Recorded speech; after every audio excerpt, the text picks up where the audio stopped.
और समाजवादी पार्टी वहां इलेक्शन लड़ने जाती है, तो फिर यहाँ के समाज के दबे कुचले, खासतौर से मुसलमानों के लिए दरवाजा खुल जाता है कि कांग्रेस और एनसीपी के जुल्म के खिलाफ समाजवादी पार्टी एक पर्यायी शक्ति बनकर आई है, तो उसको वोट दिया जा सकता है। तो कांग्रेस और एनसीपी के पास एक ही बहाना होता है कि देखिए, अगर आपने समाजवादी पार्टी को वोट दिया तो बीजेपी या शिवसेना जीत जाएगी, सांप्रदायिक शक्तियां जीत जाएंगी, तो मुसलमान बहुत तकलीफ में आ जाएगा। मैं ये खुलेआम कह देना चाहता हूं कांग्रेस और बीजेपी को, कांग्रेस और एनसीपी को, कि हम तुम्हारी मेहरबानी पर इस मुल्क में या इस राज्य में जिंदा नहीं है। हम जिंदा है तो अल्लाह ताला की मेहरबानी पर जिंदा है। हमें तुमसे किसी मदद की जरूरत नहीं है।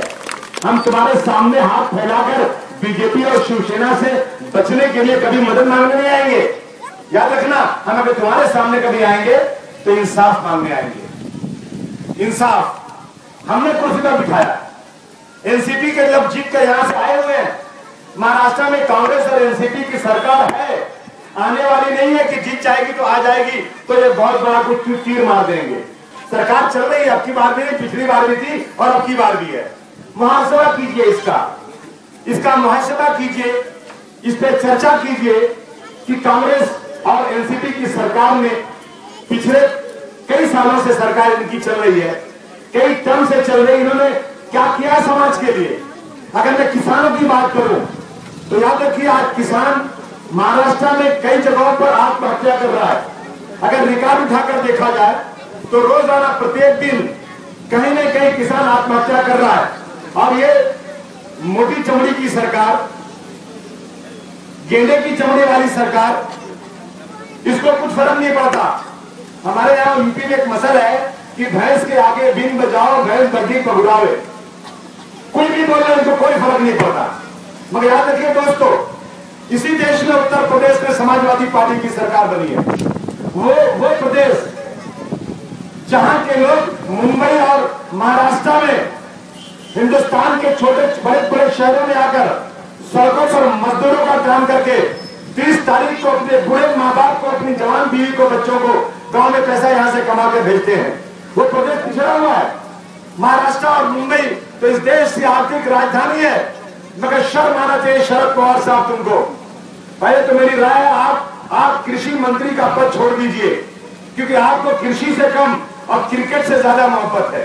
क्रिकेट में ज्यादा आप बुरे तो हो गए आप, लेकिन न जाने कब तक आप क्रिकेट के चक्कर में पड़े रहेंगे और यहाँ के किसानों को मरवाते रहेंगे, कोई इसका ख्याल नहीं करेंगे।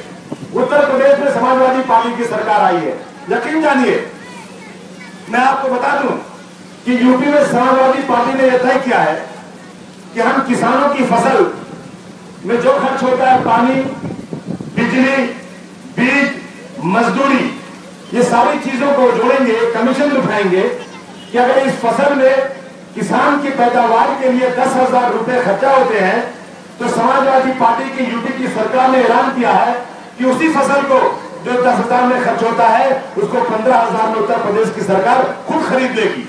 यानी 100 रुपया का माल 150 रुपया में उत्तर प्रदेश की सरकार खरीद रही है। क्या आपको खुशी नहीं इस बात की?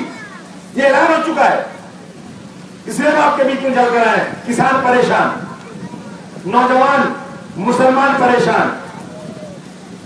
ये मुल्क किसी एक जात और बिरादरी का नहीं है। 1947 में जब ये देश आजाद हुआ था तो यहाँ के मुसलमान बहुत खुश थे। उन्होंने अपने घरों पर उजाले किए थे, खमखमे जलाए थे, लोगों से गले मिलकर पर मुबारकबाद पेश की, मिठाइयां तकसीम की थी। चारों तरफ खुशियां मनाई जा रही थी कि आज हमने अंग्रेजों को इस देश से भगा दिया और आज हम आजाद हो गए हैं। और क्यों नहीं करता मुसलमान? क्योंकि मुसलमानों से अंग्रेजों ने सरकार छीनी थी, मुसलमानों की हुकूमत छीन करके अंग्रेज यहां काबिज हुआ था। लेकिन मुसलमान जहां 1947 में खुशी मना रहा था, वहीं उसके दिलो दिमाग में कहीं ना कहीं एक डर था, एक शक था कि आज हम इस मुल्क में खुशी मना रहे हैं। 1857 में सबसे ज्यादा हमारे ऊपर गदर में अंग्रेजों ने जुल्म किया था, लेकिन मुझे डर है कि मेरा पड़ोसी, मेरा अजीज व अकारिब, मेरे दोस्त, मेरे रिश्तेदार इस मुल्क को छोड़कर पाकिस्तान की तरफ जा रहे हैं। जो उनका घर, उनकी दुकान वो छोड़कर जा रहे हैं पाकिस्तान, उसमें वो लोग फंसा दिए जाएंगे जो पाकिस्तान से हिंदुस्तान आ रहे हैं। और यही हुआ कि पाकिस्तान से आए हुए लोगों को वो जगह दी गई। मिसाल के तौर पर अडवाणी जी हिंदुस्तान में नहीं, कराची में रहते थे। जब हिंदुस्तान पाकिस्तान का बंटवारा हुआ तो उनके हिस्से में हिंदुस्तान की सरजमीन नहीं बल्कि कराची की सरजमीन आई थी। वो पाकिस्तान छोड़कर हिंदुस्तान में आ गए। आने के बाद ऐसे लोगों ने आकर के हिंदू और मुसलमानों को बांटने का मुसलसल काम किया और उस दिन से आज तक मुसलमानों को इस मुल्क में इंसाफ नहीं मिल रहा है। आज मैं खेत में छाती ठोककर इस बात को कह सकता हूं, कसम खाकर कह सकता हूं कि मुसलमान इस मुल्क में 2 नंबर का शहरी बना दिया गया है। उसके साथ इंसाफ नहीं हो रहा है। 1947 में बाबरी मस्जिद के अंदर, बाबरी मस्जिद 1947 में सही सलामत खड़ी थी। 1528 की बनाई हुई मस्जिद, जिन मुसलमानों ने इस देश को आजाद कराने के लिए 60 से 70 हजार उलमाए कराम का एक साथ कत्लेआम किया गया था इस मुल्क के अंदर। और मैं अक्सर कहता हूं कि मुसलमान अपनी मैयत को अपने कंधे पर रखकर एक गांव से दूसरे गांव, दूसरे गांव से तीसरे गांव, तीसरे गांव से चौथे गांव में इस तलाश में घूमता फिरता था कि मेरे इलाके में कोई आलिम जिंदा हो शायद जो मेरी मैयत को नमाज जनाजा पढ़ा सके। लेकिन इस मुल्क में ऐसा भी वक्त आया है नौजवानों कि मुसलमानों को कोई आलिम उस इलाके में जिंदा नहीं मिला और अपनी मैयत में जब खराब बदबू आने लग गई तो बगैर नमाज जनाजा के मैयत को दफना दिया। कहते हैं जिन्होंने जान देकर मैं कदे की आबरू रख ली, जिन्होंने जान देकर मैं कदे की आबरू रख ली, वही अब कतरे कतरे के लिए तरसाए जाते हैं। यकीन जानिए अभी मुझे मुंबई से फोन आया, जमात इस्लामी का फोन आया कि आसिम भाई पूना के जेल में एक बच्चा मार दिया गया है। अभी अखबार सुना पढ़ रहा था मैं, उस अखबार में सीधा पूरा लिखा हुआ है कि इस लड़के को पूना के जेल में मुबैना शिद्दत पसंद कतील सिद्दीकी का कत्ल हो गया। ये शिद्दत पसंद तो बहुत जल्दी दिया जाता है, लेकिन क्या गलती थी इसकी? मैं छाती ठोकर इस बात को कह सकता हूं हुकूमत के सामने, पार्लियामेंट के सामने, इस देश की सबसे बड़ी अदालत के सामने कि सिर्फ और सिर्फ मुसलमान होने के नाते नौजवानों को आज जेल में भेजा जा रहा है बगैर किसी गलती के। प्रूफ हुए 6-6 साल 10-10 साल तक नौजवानों को जेल की सलाखों के पीछे रखा जा रहा है। हमारे मुल्क का एक लड़का बेंगलोर का रहने वाला ऑस्ट्रेलिया गया था, क्या नाम था उसका? हनीफ, डॉक्टर हनीफ। ऑस्ट्रेलिया की सरकार ने, ऑस्ट्रेलिया की हुकूमत ने उसे 23 दिन तक गैर कानूनी हिरासत में रख लिया। चारों तरफ शोर शराबा हुआ, 23 दिन में छूट गया और छूटने के बाद जब ह्यूमन राइट के जरिए उसने मुकदमा दाखिल किया ऑस्ट्रेलियन गवर्नमेंट के ऊपर, इज्जत का दावा किया, हानि का दावा किया, तो आपको मालूम होना चाहिए 8 करोड़ रुपया उसको दिया गया। 8 करोड़ रुपया। मैं कहना चाहता हूं अपने मनमोहन सिंह जी से कि आपने बहुत सारे सैकड़ों क्या हजारों नौजवानों को इस मुल्क में बेकसूर गिरफ्तार किया। 8 साल 10 साल जवानी के जेल के सलाखों के पीछे गुजारने के बाद उनको बाइज्जत बरी कर दिया गया। आप कितने पैसे देंगे उनको? आप जब जाते हैं यूएनओ के अंदर, जब बैठते हैं ओबामा के बगल में, जब बैठते हैं बड़े बड़े मुल्कों के सदर के बगल में पगड़ी पहन करके मनमोहन सिंह जी, तो आप बहुत बड़ी बड़ी बात करते हैं कि मेरे देश का, आज मेरे देश की 2020 में मेरा देश दुनिया का बहुत ताकतवर मुल्क बन जाएगा, मेरे देश का जीडीपी बहुत तेजी से बढ़ रहा है। और आप तस्वीरें दिखाते हैं तो नरीमन पॉइंट की और दिल्ली के उन इलाकों की जो बहुत खुशहाल इलाका है। लेकिन आइए आप केस में देख लीजिए बच्चे बैठे, हालत क्या है उनकी आज। मैं कहना चाहता हूं कि अगर आपका मेरा मुल्क बहुत तरक्की कर रहा है तो क्या उन नौजवानों को जिनको 10-10 साल तक जेल में बगैर किसी गलती के पकड़ कर रखा गया, क्या उनको भी आप 8 करोड़ रुपए देंगे या क्या 10-20 लाख रुपए भी देंगे? आज तक 1 रुपया नहीं दिया है। इसलिए मैं आपके बीच में चलकर आ जाया हूं आपसे कहने के लिए। मैं पिछली बार मैं दिल्ली में था, मुझे मुंबई से एक फोन आया, अताउर रहमान नाम का एक शख्स मुंबई के मीरा रोड में रहता है, उसके 2 बच्चे पकड़े गए, गिरफ्तार हुए, दोनों कंप्यूटर इंजीनियर। पुलिस वालों ने उसके बाप को बुलाया था और रहमान को कुर्ला के एपीएस एंटी टेररिस्ट ऑफिस के अंदर, उसकी भाभी को बुलाया और उसके बाद अताउर रहमान का पूरा कपड़ा उतार दिया गया, नंगा कर दिया गया। एक बूढ़ा आदमी जिसकी उम्र 75 साल की हो, 2 नौजवान लड़के पढ़े लिखे इंजीनियर पुलिस की कस्टडी में हथकड़ी के अंदर सामने खड़े हो और बाप नंगा खड़ा हो। आप सोचिए बाप पे क्या गुजरेगी। और उसके बाद बच्चों को मारना शुरू किया। कहा कि तुम मुंबई के ट्रेन ब्लास्ट को कबूल कर लो, नहीं तो तुम्हारे बाप के साथ अभी देखो हम कैसा व्यवहार करते हैं। उसके बाद उसकी सगी भाभी को, जो बुर्के में रहती है, कभी मुंह अपना किसी गैर मर्द के सामने खोला नहीं होगा, सिर्फ आंख नजर आती उस औरत की। और उसके बाद उसको लाया गया पुलिस स्टेशन के अंदर। पुलिस वालों ने कहा बुर्का उतार।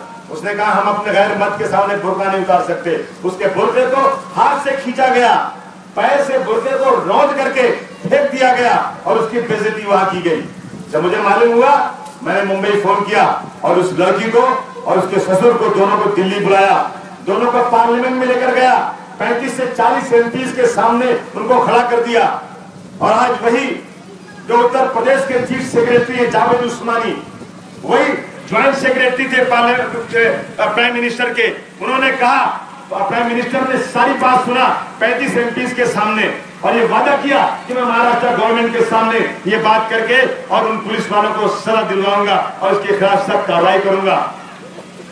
मैं था, मौलाना महमूद मदनी, मौलाना अब्दुल्ला आजमी, ई अहमद साहब और एक जो HRD मिनिस्टर थे बिहार वाले, क्या नाम उनका था, मुके वाले, मतलब उसमें 35 से 40 एमपी थे। और उसके बाद क्या हुआ, आज तक कुछ नहीं हुआ। ये हुआ कि उन पुलिस वालों ने फिर तार रहमान को बुलाया और बोला तेरी हिम्मत कैसे पड़ी अबू आसिम के साथ दिल्ली पार्लियामेंट में जाकर हमारी शिकायत करने की।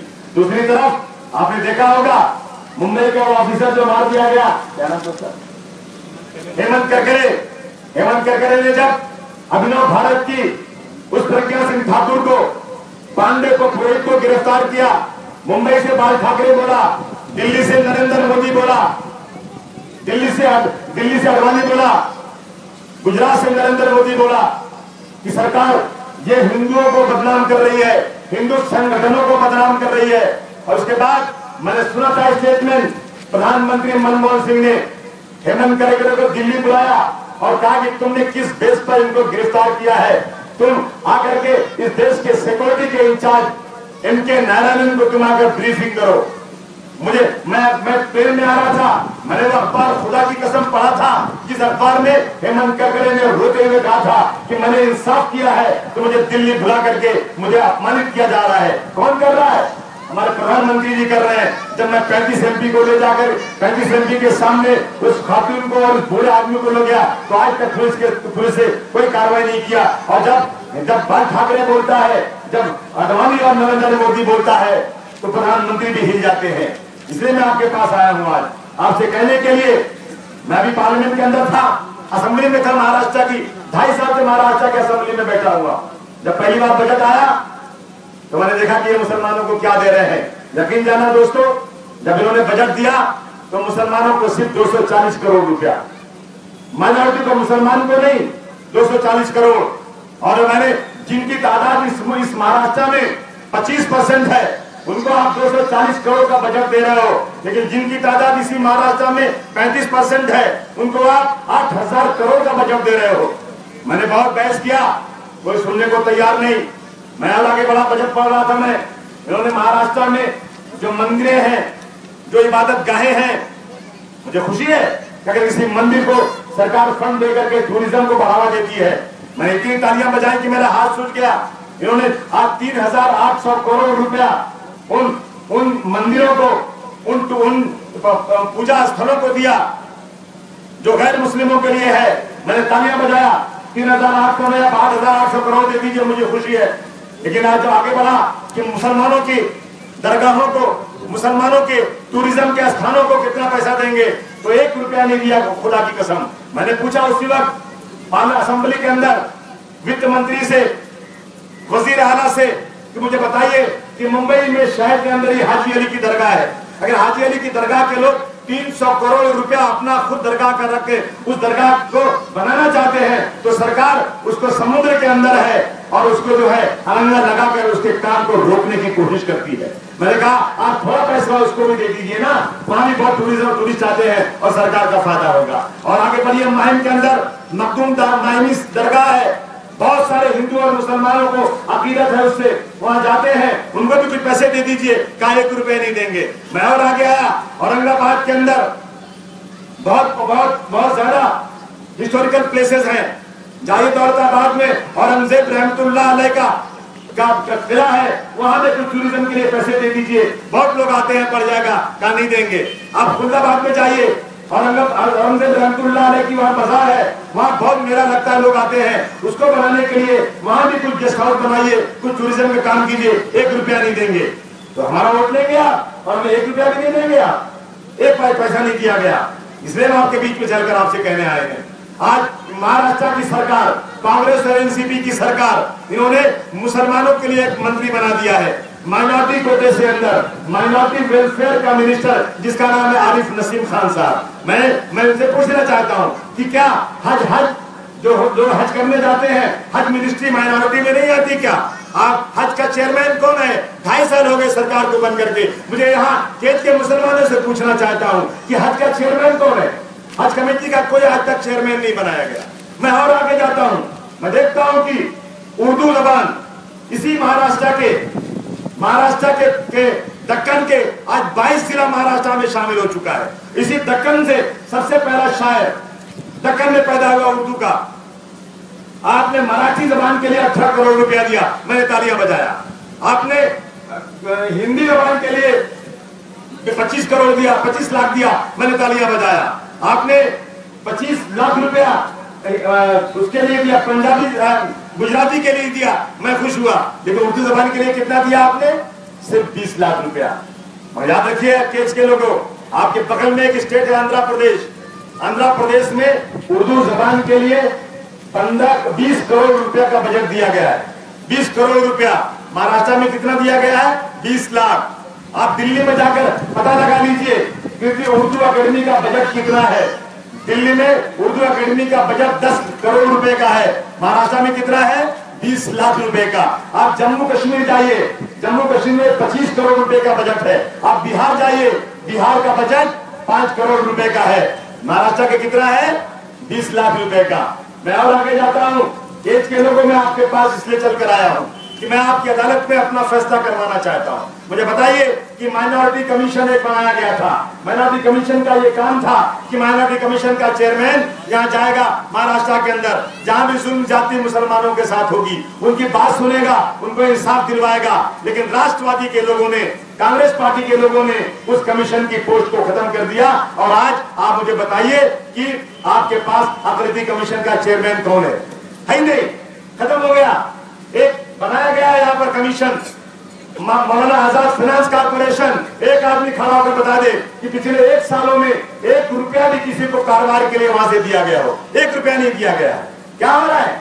और पैसा ऐसा लेते हैं, जिनको चेक देते हैं उनसे पहले चेक जमा करवा लेते हैं और उसके बाद उनको कहते हैं कि तुम अकाउंट खोलो, एक ही बैंक के अंदर, बैंक में अकाउंट नहीं खुल पा रहा है। बहुत सारे शरायत हैं, लेकिन मुसलमानों को इंसाफ नहीं मिल रहा है। अभी मैं गया था औरंगाबाद में, बहुत सारे टीचर्स मेरे पास आए, उन्होंने कहा कि जो अक़लियती तबके को ये लोग स्कॉलरशिप के नाम पर दे रहे हैं, बहुत वाह लूट रहे हैं मेरी सरकार अक़लियती तबके को स्कॉलरशिप के नाम पर। लेकिन स्कॉलरशिप अक़लियती तबके को उनको दी जाती है जो 50% नंबर पासिंग मार्क लाते हैं, 50%।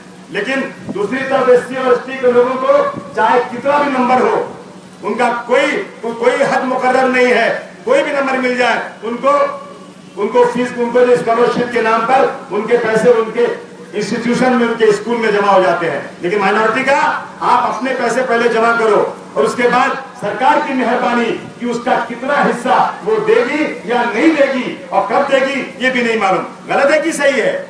बताइए अगर बच्चे यहाँ खड़े हैं तो। माइनॉरिटी को बिल्कुल पैसा नहीं दिया जा रहा है, माइनॉरिटी को बेवकूफ बनाया जा रहा है। आज बच्चियां, मुसलमान कहता है कि बच्चियां फ्रॉक नहीं पहनेंगी, लड़के नेकर नहीं पहनेंगे। इन्होंने 400 रुपया यूनिफॉर्म का तय किया है, वो भी बच्चियों और बच्चियों के लिए स्कर्ट और बच्चों के लिए नेकर। ये हम कभी भी अलाउ नहीं करेंगे। मैं सरकार से कहता हूं कि बच्चियों को सलवार दो और बच्चों को पैंट दो। स्कर्ट और हाफ पैंट में हमारी लड़कियां स्कूल नहीं जाएंगी, ये मैं मुसलमानों की तरफ से बोलना चाहता हूं दोस्तों। इसलिए मैं आपके पास चलकर आ जाया हूं। आज लोग परेशान है, आज इंसाफ नहीं मिला महाराष्ट्र के अंदर। आज हमारी सरकार उत्तर प्रदेश में आई है, यकीन जानिए मेरी सरकार ने खुलेआम कह दिया है कि पिछले 5 सालों के अंदर मायावती के जमाने में बहुत सारे सैकड़ों लड़के जेल में पकड़े गए आतंकवाद के नाम पर। हम उसको बहुत जल्द सबको छोड़ देंगे और जिन पुलिस वालों ने पकड़ा है ना, उनके हाथ में हथकड़ी डालकर उन पर मुकदमा चलाएंगे। मैंने कहा आर पाटिल साहब से, जरा आप ऐलान कर दीजिए ना कि जो पुलिस वाले ने गैर जबरदस्ती पकड़ा है उनको आप मुकदमा चलाएंगे। आर पाटिल साहब तैयार नहीं इस काम के लिए, कहते नहीं साहब हम नहीं करेंगे ये। याद रखिए दोस्तों, सबसे ज्यादा हमारा मसला आज है महाराष्ट्र में अपनी इज्जत और आबरू बचाने का। हम अपनी इज्जत आबरू नहीं बचा पा रहे हैं। 1947 में जब ये मुल्क आजाद हुआ था, मौलाना अबुल कलाम आजाद ने उस वक्त जब मुसलमान अपने घरों को छोड़ करके अपने सामानों की पोटली बांध करके पाकिस्तान की तरफ जा रहा था, उस वक्त हमें यकीन दिलाया गया था कि मुसलमानों इस मुल्क में कानून बनेगा, तुम्हारे साथ इंसाफ होगा। कहाँ इंसाफ हमारे साथ हो रहा है आज यकीन जानिए, जिस तरह से हिंदू भाई को मंदिर में जाने से कोई माई का लाल रोक नहीं सकता, उसी तरह से मुसलमानों को मस्जिद में जाने से कोई माई का लाल रोक नहीं सकता। लेकिन आज महाराष्ट्र के अंदर जाओ, शोलापुर के अंदर 150 साल पुरानी मस्जिद हेडक्वार्टर के अंदर आर पाटिल और शरद पवार की सरकार ने उसमें नमाज पढ़ना बंद करवा दिया। मैं चिल्ला कर हाउस में थक चुका हूं, लेकिन शरद पवार की लोग उस मस्जिद में नमाज पढ़ना अलाउ नहीं कर रहे हैं। कहते हैं दहशत गर्दों के आने का खतरा है। आप मुसलमानों को दहशतगर्द कहते हो, लेकिन अभिनव भारत के लोग, आरएसएस के लोग, जो लोग 10-10 साल की सजाएं काट रहे हैं, उनको आप आतंकवादी क्यों नहीं कहते? आज सिमी के लोग जेल में बंद है बेकसूर, उनको आप जेल में डाल दिया आपने। और याद रखिए 2001 में सिमी के ऊपर इन्होंने बैन लगाया था 2001 में। लेकिन मैं खुलेआम कहना चाहता हूं, पुलिस सरकार से कहना चाहता हूं, पुलिस अफसरान से कहना चाहता हूं, ब्यूरोक्रेसी से कहना चाहता हूं कि 2001 के पहले कौन से सिमी के कौन से लड़के के ऊपर बम ब्लास्ट का मुकदमा था, जरा मुझे बता दो तो। कहीं नहीं था। सिर्फ ये था कि सिमी वालों की हिम्मत कैसे कि आरएसएस के लोगों की आंख में आंख डालकर बात कर लेते हैं, और उसके अंदर इस्लामिक लफ्ज लगा हुआ है, इसलिए सिमी पर बैन लगाया गया। और आज 8 साल तक मुकदमा चला। दिल्ली की एक अदालत ने, ट्रिब्यूनल की अदालत ने, गीता मित्तल नाम की जज ने 265 पेज के जजमेंट पर यह लिखा कि मेरा हाथ कानून से बंधा हुआ है। इसलिए मैं होश और हवास में यह फैसला करती हूं कि सिमी के खिलाफ कोई सबूत नहीं है, इसलिए सिमी के खिलाफ से मैं आज मैं बैन हटाती हूं और सिमी के लोगों को फ्री करती हूं। लेकिन ये कांग्रेस की सरकार अगली अदालत में जाकर के सिमी पर फिर से बैन लगवा देती है। लेकिन मुझे बता दो दोस्तों, अभिनव भारत के लोग, सनातन संस्था के लोग, हिंदू जनजागरण सेना के लोग, जिनका जो मुलविस है परभनी, जालना, पूर्णा, नांदेड़, नई मुंबई, थाना, मालेगांव और समझौता एक्सप्रेस में वो लोग बम ब्लास्ट में मुलविस हैं, और उनके लोगों को 10-10 साल सजाएं भी हो चुकी है, लेकिन आज तक उनके ऊपर कोई बैन नहीं लगाया जा रहा है। क्यों हो रहा है देश के अंदर? किसकी सरकार है? क्या शिवसेना की सरकार है? सरकार कांग्रेस की है, सरकार एनसीपी की है। और आप, अगर मैं यहां नहीं खड़ा होता तो आप वोट किसको देते? एनसीपी को देते कि नहीं देते आप? मुझे नहीं लगता कि मेरा कोई भाई यहाँ का बीजेपी को वोट देगा। बीजेपी को वोट तो दे ही नहीं सकते, और किसको देंगे? एनसीपी और कांग्रेस को। देने के बाद क्या होगा? देने के बाद ये होगा देश के अंदर, अगर पूना के अंदर शिवाजी महाराज की मां के नाम को अपमानित करने वाला नाविल किसी लाइब्रेरी में रखा गया तो लाइब्रेरी तोड़ी गई, और जेम्स लेन को अमेरिका से लाने के लिए कानून बनाया जाएगा क्योंकि उसने शिवाजी महाराज को अपमानित किया। मुझे खुशी है कि सरकार ये काम कर रही है। स्पीच एंड एक्सप्रेशन का बहाना लेकर के किसी की इज्जत खराब नहीं की जा सकती, किसी को अपमानित नहीं किया जा सकता।